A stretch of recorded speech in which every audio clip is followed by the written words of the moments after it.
अस्सलामुअलैकुम दोस्तों और साथियों, उम्मीद है आप लोग खैरियत से होंगे।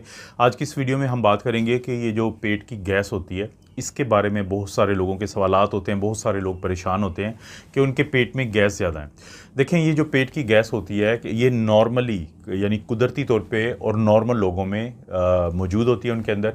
जब आपने नाश्ता नहीं किया हुआ होता तो उस वक्त इसकी जो मिकदार है वो 200 ml होती है। लेकिन जब आप नाश्ता कर लेते हैं, खाना खा लेते हैं, दोपहर का, रात का कोई भी खाना खा लेते हैं, तो उस वक्त इसकी जो अमाउंट है, क्वांटिटी है, वो बढ़ के 500 ml हो जाती है। यानी नॉर्मली आपके पेट में 200 ml से लेके 500 ml तक मौजूद होती है। ये कहाँ से आती है गैस? इसके तीन ज़राए हैं।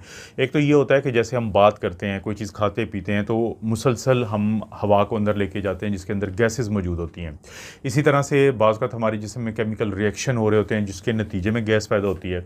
और इसी तरह से बैक्टीरिया जो होते हैं हमारी आंतों के अंदर, वो मुख्तलिफ़ खाने वाली चीज़ों के ऊपर जब अमल करते हैं तो तब भी गैस पैदा होती है।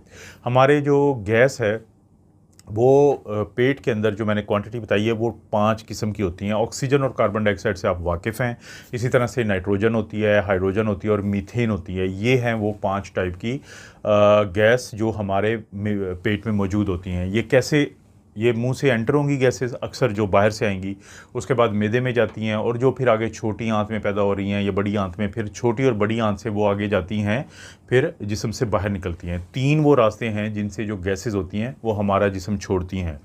एक तो ये होता है कि लोगों को डकार आती है बहुत ज़्यादा, यानी बेल्चिंग, रेचिंग कहते हैं, बेल्चिंग उनको होती है। तो अक्सर लोगों को आपने देखा होगा, एक ये ज़रिया होता है। दूसरा ये होता है कि वो फ्लैटस पास करते हैं, वो फार्टिंग जिसको हम कहते हैं, तो वो ज़रिया है। और इसी तरह से आपको पेट का अफारा महसूस होता है, पेट फूला हुआ महसूस होता है गैस की वजह से। अब जहाँ तक फ्लैटस की पास बात करें, अगर फार्टिंग की बात करें, तो 10 तक नॉर्मल होता है। 10 to 20 तक को हम एब नॉर्मल नहीं कहते, लेकिन 20 से ज़्यादा हो तो ये फिर किसी न किसी मसले की वजह से होता है, किसी न किसी बीमारी की वजह से होता है।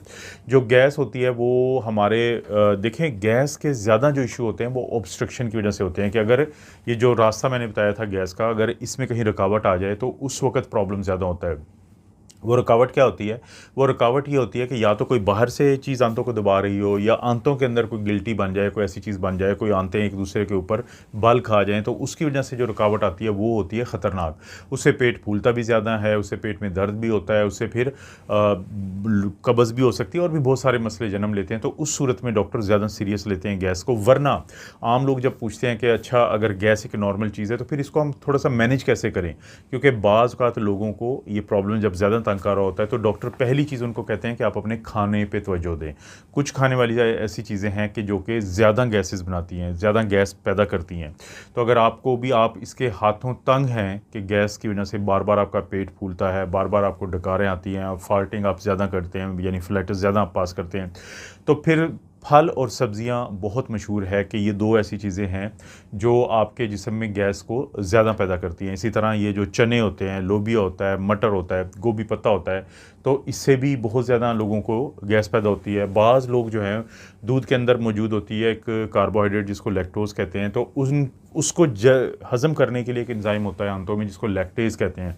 जब लोगों में वो नहीं होता तो उनके अंदर फिर ज़्यादा गैस बनती है। बाज़ का फिर कुछ खाने वाली चीज़ों के ऊपर कुछ बैक्टीरिया ज़्यादा अमल करते हैं जिसके नतीजे में ज़्यादा गैस बनती है। तो वो भी आप पहचान सकते हैं कि फ़लाँ चीज़ खाने के बाद आपको ये मसला होता है ज़्यादा, तो आप उस चीज़ से परहेज़ करेंगे। इसी तरह से फिर आपने अपनी गट की मोटेलिटी को बढ़ाने के लिए डॉक्टर आपको कुछ एंजाइम देते हैं, यानी कि वो टैबलेट की शक्ल में, साशे की शक्ल में, पाउडर की शक्ल में, उनको आप इस्तेमाल करेंगे तो आपकी गट की मोटेलिटी बेहतर हो जाएगी। इसी तरह हम लोगों को कहते हैं जिनको ज़्यादा गैस का मसला हो कि वो वॉक ज़्यादा करें, तो उससे उनका ये मसला बेहतर हो जाता है।